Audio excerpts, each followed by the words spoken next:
Hi, I just want to share with you what I have done today. This isn't completed by all means, but I spent majority of today on it, so I just thought I'd give you an update, and I don't know when I'm going to get a chance to finish it. So I know if see the rings are odd, I need to go and buy some silver rings or antique rings, any, but not odd rings obviously. Now I've got this idea, well I've actually copied it more or less from Laura Dennison at followthepapertrail. Now if you haven't checked her out, you must go and check her out. She is awesome. Her ideas, I don't know how she does it, and I followed her on Ustream to get to like the instructions and the dimensions for this mini book.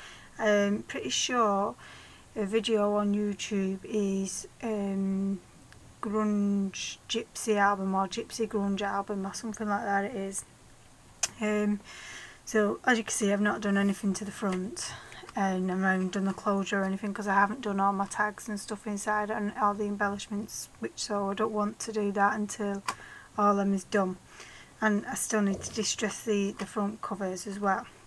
Now these front covers are grunge board, grunge paper, sorry, not grunge board, and I've covered it with paper from hot off the press.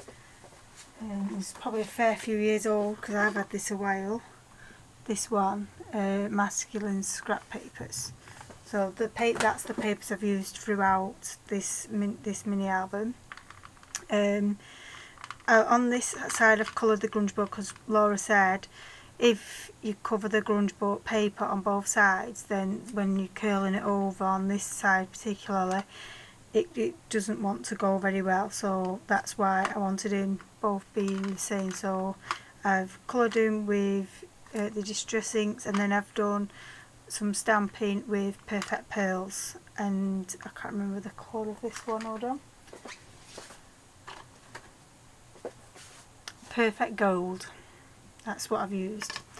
And I've also used on the edge dies. Now this is canvas, and I couldn't get the natural colour, I had to get white, so I've coloured it myself with frayed burlap and then used vintage photo on the edges, and I've stamped it and put the eyelets in. If you go see Laura's tutorial you'll see exactly. And then these grunge paper tags in all, and I don't know if the camera will pick up, but there's Perfect Pearls on all of them. Some I didn't think really turned out very well, but I don't know if that's because the grunge paper just takes up loads of the ink straight away, probably not quick enough. And these are the trouble I had over here in the UK to get, was loopy brads, but I eventually with perseverance managed to get some off a website called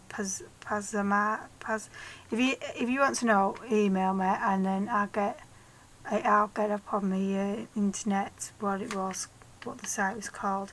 And on every page I've used extra large eyelets too. And I've used majority of paper artsy stamps, although there is quite a few. There is a couple of stamps that isn't. And this again, there's another tagged. So I like this paper, grunge paper in this sections here. But in this section I'm going to make my own tags. That's what Laura did. So like I said, I'm just more or less copying what Laura did. And that's that page.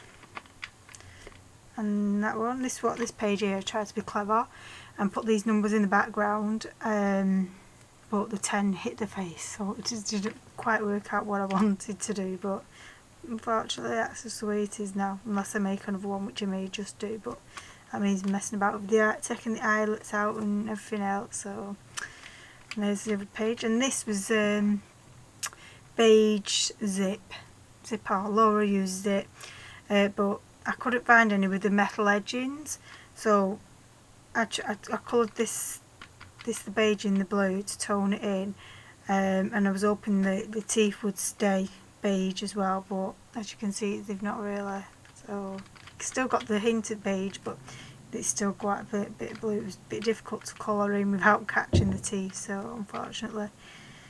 And this is the Tim Holtz ribbon.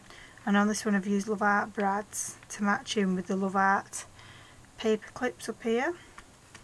I think this is probably one of my favourite pages, this one actually, with the girl with the numbers and the Love Arts. And then they've got the music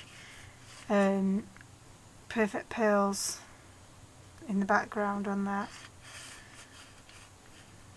So I'll fix that in later. And then there's that one, and I love this saying here. It says, the most beautiful things in the world cannot be seen or even touched, they must be felt with the heart.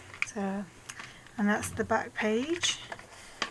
And then back to the front. So like I say, I've still got quite a bit of work to do on this, but I just thought I'd share with you what I've been up to today.